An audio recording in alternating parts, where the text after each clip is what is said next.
Mother of two is presently in detention at the Kondingi Central Prison in the city of Yaoundé. She is accused of stealing an Android phone. And in news out of the country, the French President Emmanuel Macron is presently in Israel to express his solidarity to the Israelites due to the ongoing crisis plaguing the country for the past few weeks. Ladies and gentlemen, good afternoon and welcome to the midday bilingual newscast on Équinoxe Television. Christine Babanda.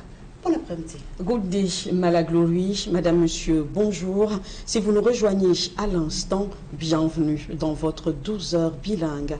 Dans l'actualité nationale de ce mardi midi, une jeune femme accusée du vol d'un téléphone portable écrouée à la prison centrale, elle et ses deux enfants. Une condamnation jugée excessive et inhumaine par des membres de la société civile. Récit des faits et réactions dans ce reportage de Marcelin Gansop et Emmanuel Diop.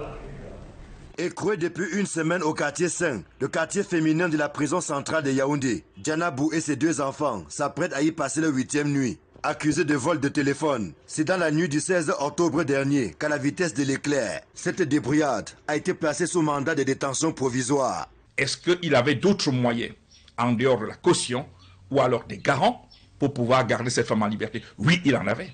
Parce que c'est un être humain lui-même, parce qu'il devrait postuler que le délit, ou alors le supposé délit qu'aurait commis cette femme, ne permet pas qu'elle puisse se prendre la clé des champs.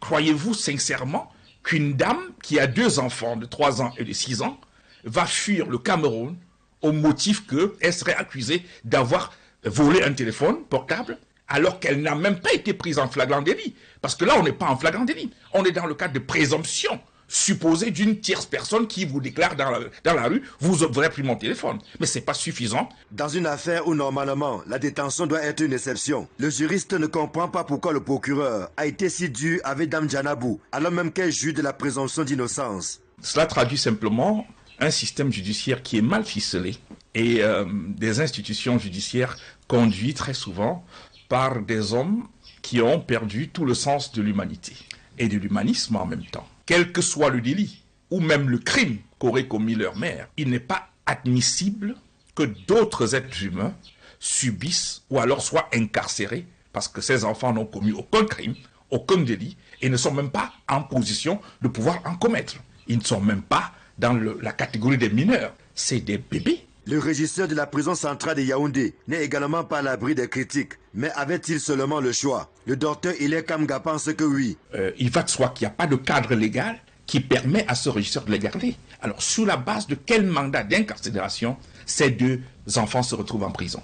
Voilà toute la problématique. Donc, ne serait-ce que pour cette raison, pour ce vide juridique existant, pour cette violation, ces enfants devraient être dehors. Et s'ils doivent être dehors, il faut bien que leur mère soit dehors, ou alors que l'État prenne en charge de trouver un cadre dans lequel ces enfants devraient être dehors sans leur maman et bénéficier de toute l'attention qu'on devait avoir vis-à-vis d'un enfant de 3 ans et d'un enfant de 6 ans. C'est pendant qu'elle exerçait son commerce ambulant au marché Mokolo que Djanabou a été interpellée par une dame. Cette dernière la présentant comme celle qui a volé son téléphone Android 2 semaines plus tôt. Devant le procureur de la République, la jeune dame va clamer son innocence. Mais dans l'impossibilité de payer une caution de 100 000 francs CFA et de présenter 2 garants afin de comparaître libre, le procureur va décider de la placer en détention. Et depuis la soirée du 16 octobre dernier, elle côtoie en compagnie de ses 2 enfants la promiscuité et l'insalubrité qui caractérisent le quartier 5 de la prison centrale de Yaoundé, défrayant ainsi la chronique depuis lors. Autre lieu, autre actualité, assainissement de la ville de Douala, autorités administratives et municipales en rang de bataille serrée contre l'insalubrité et le désordre urbain qui semble avoir la peau dure dans la capitale économique. Douala Clean City est donc le nouveau projet mis en œuvre pour redonner sa beauté et son éclat d'antan à la ville de Douala. Ulrich Ngonomala et Dallas Tchana. La capitale économique du Cameroun a tiffé de poubelles à ciel ouvert. Des tas d'immondices observés à travers les rues de la ville, obstruant très souvent la chaussée avec des conséquences non négligeables sur la santé des personnes et de l'environnement. Alors, pour venir à bout de cette insalubrité notoire, les autorités administratives et municipales lancent une vaste opération d'assainissement baptisée Douala Clean City. Disons que ce que nous avons introduit, nous avons déjà pris la tâche des producteurs pour qu'ils produisent en quantité suffisante des sacs à ordures de 100 litres. Chacun devra avoir un sac ou un bac à ordures chez lui et garder ses ordures chez lui au moins 48 heures avant de les mettre dehors. Et une fois que ce sera mis dehors, nous nous organisons avec Isaka, avec les entreprises de collecte, mais aussi avec les mairies d'arrondissement, dont certains ont acquis des tricycles pour enlever ces sacs à ordures. Le projet à 1 milliard de francs CFA de la communauté urbaine de Douala vise aussi à libérer les trottoirs et autres emprises de la ville afin de lutter contre le désordre urbain. Pour le maire de la ville, la riposte sera sans pitié. Monsieur Octobre a effectivement été lancé et il a connu quelques avancées avec des actions spectaculaires, mais nous avons rencontré sur le terrain aussi une résistance farouche des commerçants, une résistance farouche d'un certain nombre d'acteurs. C'est pour cela que nous passons à une phase plus importante, le programme Douala Green City. À terme, ce programme devra contribuer à rendre la ville salubre et attractive et changer le comportement des populations dans la gestion des déchets. Prenons à présent la direction de la France, plus précisément à Nantes où s'est tenue la 8e édition du Festival de littérature africaine. Un moment de partage et surtout d'expérience entre les éditeurs africains et leur public. C'était sous le regard de notre correspondant en France, Landry Tchatchou. Il est vrai que les Africains lisent moins, ce ne sont pas les livres des auteurs africains qui en manquent. Plusieurs ouvrages, mais alors des jeunes auteurs contemporains présents à ce festival le témoignent. Et donc c'est un roman écrit sur 4 générations de femmes qui entretiennent la tradition, celles-là qui sont la base même de la communauté, qui pensent la société, qui l'écrivent et qui surtout la transforment. Donc c'est un collectif de poètes qui ont fait de la poésie leur arme de lutte, mais aussi leur âme à partager avec le monde. Des activités telles que le marché du livre ont meublé cette édition, ce qui a permis à certains parents de familiariser les enfants avec les ouvrages africains. Voyez par exemple ce livre, Yaya et le Ndop de Tita, voilà, pour ma petite fille. Donc j'ai besoin qu'elle s'imprègne de notre culture. Créé il y a plusieurs années, le Festival des littératures africaines garde toujours le même objectif, même si le thème change d'une année à une autre. Un festival qui est pour les auteurs africains et pour les éditeurs africains et tout ce qui constitue également la chaîne du livre de littérature africaine. Donc, je découvre des auteurs africains vivant à Nantes comme moi et que je ne connaissais pas du tout et dont je fais la connaissance, je découvre aussi les ouvrages, donc c'est déjà une bonne chose pour que nous puissions nous croiser nos esprits, croiser nos forces. Au moins 20 auteurs ont participé à cette édition avec la présence du grand éditeur, Théam, avec ses d'innombrables ouvrages.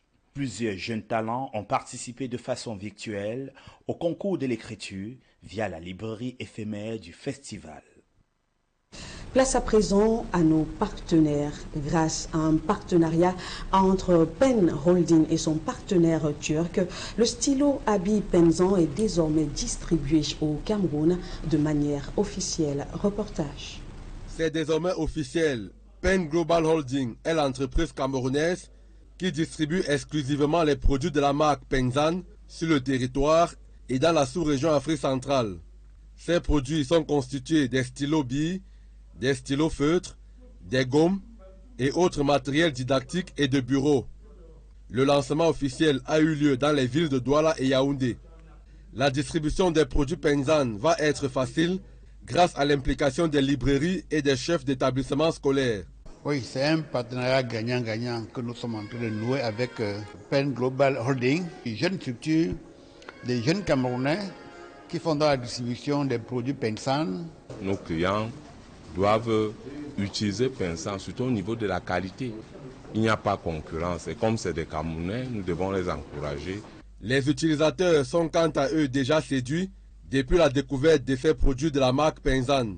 Moi-même, je suis aussi consommateur. Je vous assure, dès que j'ai eu ce stylo pour la première fois, je l'utilise presque tous les jours.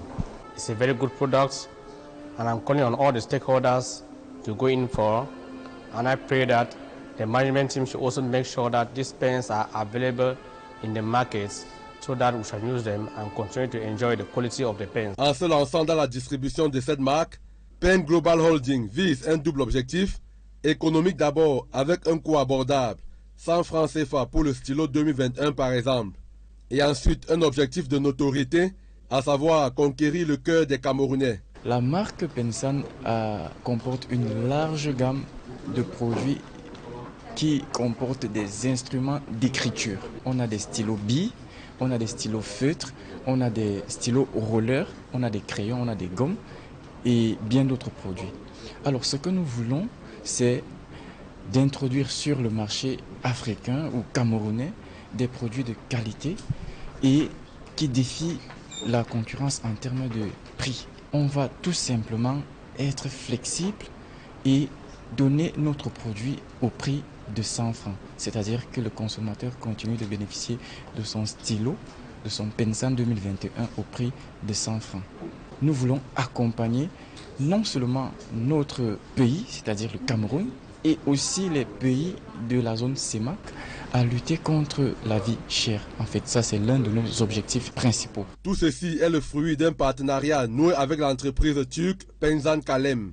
Créée en 2021, l'entreprise Pen Global Holding, qui s'active à la prestation des services, entend ainsi imprimer sa marque dans le secteur de l'éducation en permettant à la communauté éducative et aux citoyens en général d'utiliser un produit de qualité et à moindre coût.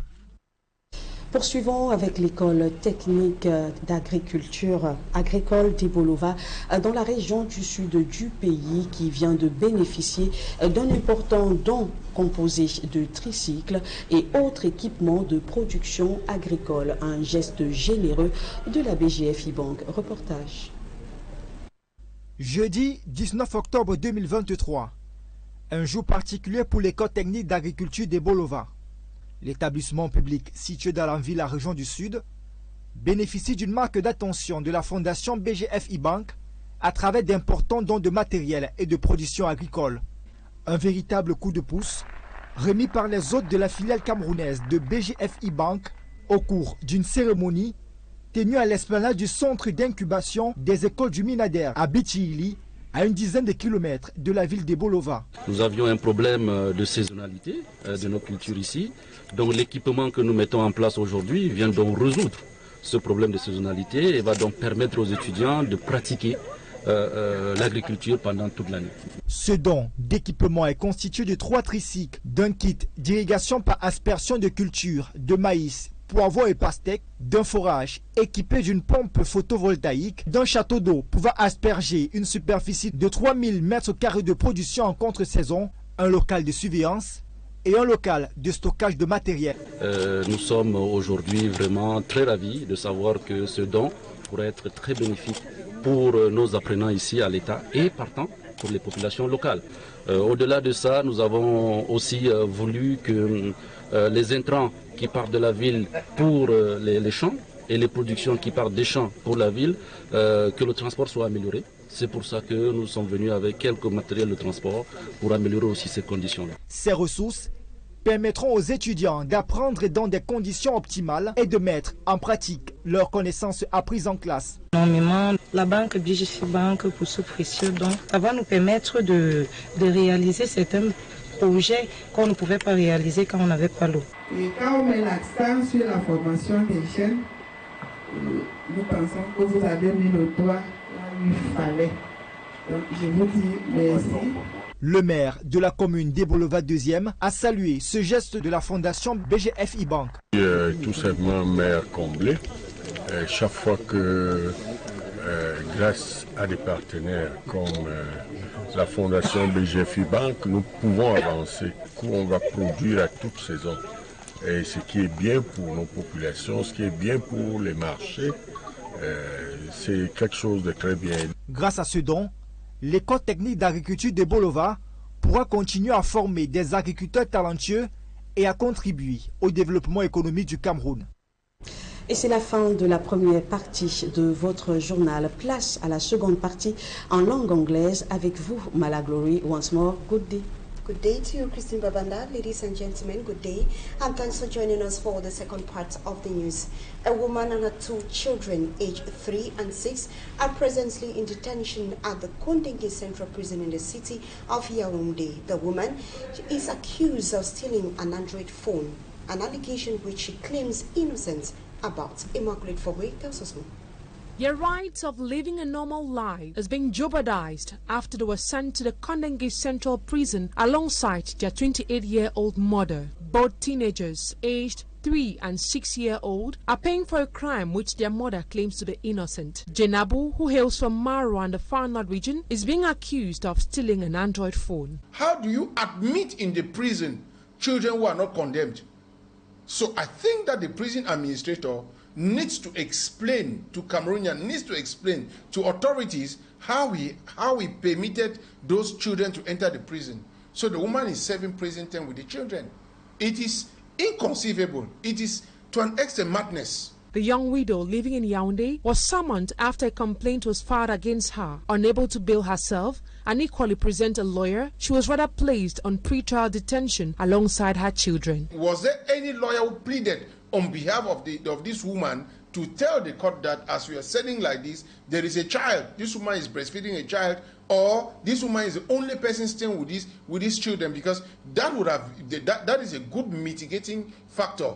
You understand, when they want to render justice, a lawyer, if that woman had a lawyer, I'm very sure that that lawyer would have drawn the attention of the court that there is this issue that their children are involved. Many Cameroonians condemned the forceful arrest of the teens while calling on the law to take its course.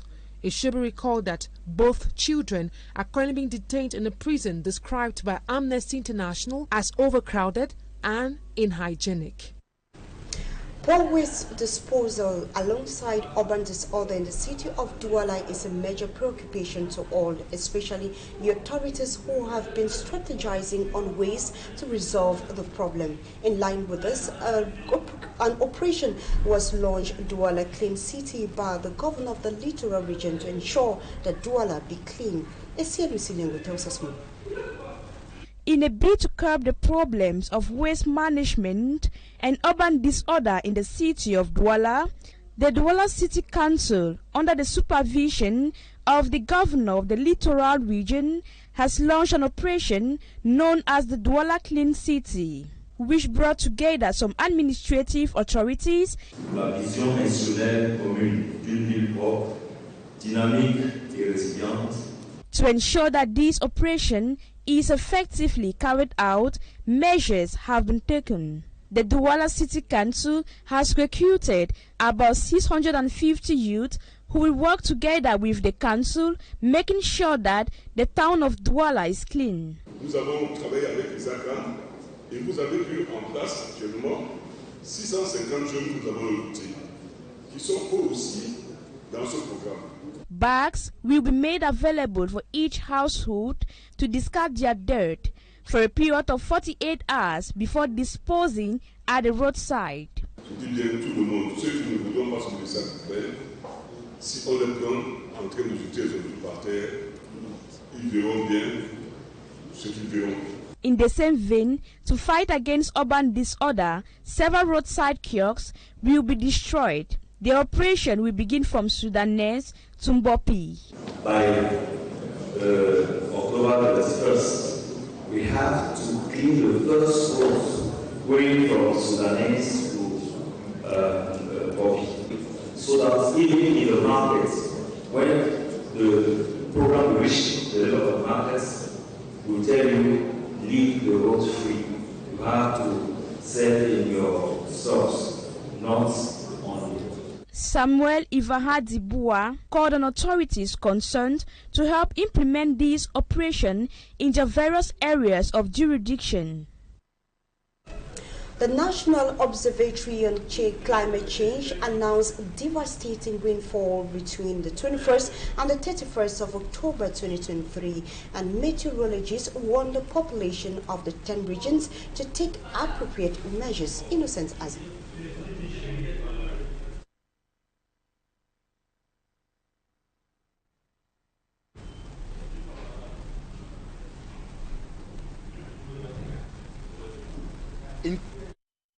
And low rainfall in past weeks are not announcing the dry season just yet. The National Observatory on Climate Change, in its recent publication, announces heavy rainfall between the 21st and 30th of October, accompanied by catastrophes like inundations, landslides, building collapse, with death to be recorded, destruction of plantations, contamination of water sources, leading to rise in cholera and malaria cases all over the 10 regions of Cameroon. Speaking to a meteorological works engineer, Nkwo Linda, at the Littoral Regional Delegation of Transport, she says an alert won't have been necessary if people respected construction norms in particular. We talk of catastrophe because there are people that have actually built on water channels, actually blocking water from passing. Geographical location, especially of our region, situated in the Gulf of Guinea, the far north and the northern Cameroon, the topography is plain. When it falls, water has no root, so it's stagnant.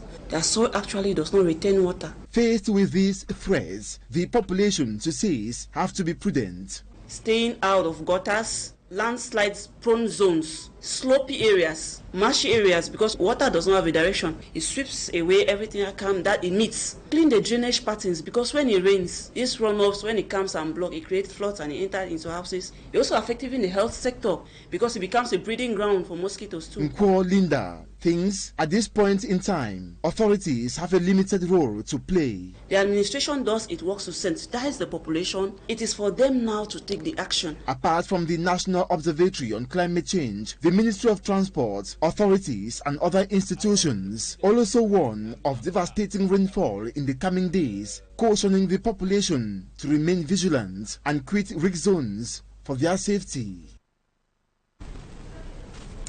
A veteran lawyer, barrister Yondo Black, paints a lamentable picture of his country, Cameroon, in an open letter to the President of the Republic. He attributes the situation of the country to poor leadership and foreign influences. He calls for action to save his country from doom. Babila Jonathan tells us more. Former Bar Council President Yondo Black begins by qualifying colonialism as a crime and thus should not continue in whatever form of submission to the masters of yesterday. He highlights the close ties between France and Cameroon, which he says did not stop President Biya from drawing closer to Russia, possibly because he understood what General de Gaulle meant when he said that in politics there are no friends but interest. Yondo Black says if Cameroon was like France, where freedom of opinion and expression is a doctrine, where citizens can express their thoughts without fear, President Biya would have heard some speaking like a French woman who was asked a question about President Macron, and she said, "I can no longer stand this president who has no legitimacy and who is in the process of ruining France, trampling on its values, history and her people. That is enough, and now we want him to leave, and leave quickly." Yondo Black enumerates the ills of foreign influence on the country and her people, and the time bomb linked to the innermost ill feelings of civilians and soldiers with regards to the violence, killings and destruction inflicted on citizens. In this perspective, he asked the head of state if he really thinks that even the soldiers guarding him and the nation will remain silent forever. It is time that we assert our point of view beyond the necessary denunciations and criticisms of the violence committed against us. The leader questions the paradox of a country highly blessed with natural resources but very poor, plagued by inadequate social amenities like roads. He blames that on poor leadership and the absence of President Paul Biya, who he says has been invisible on the ground through a greater part of his 40-year rule, even when armed conflicts, insecurity, natural and man-made disasters kill and injure tens of thousands of citizens. He ends by reminding President Biya, qualified as Che Mendiant de la Paix, or Dear Peace Beggar, that he told a journalist in 1990 that he wants to be remembered as the man who brought democracy and prosperity to Cameroon.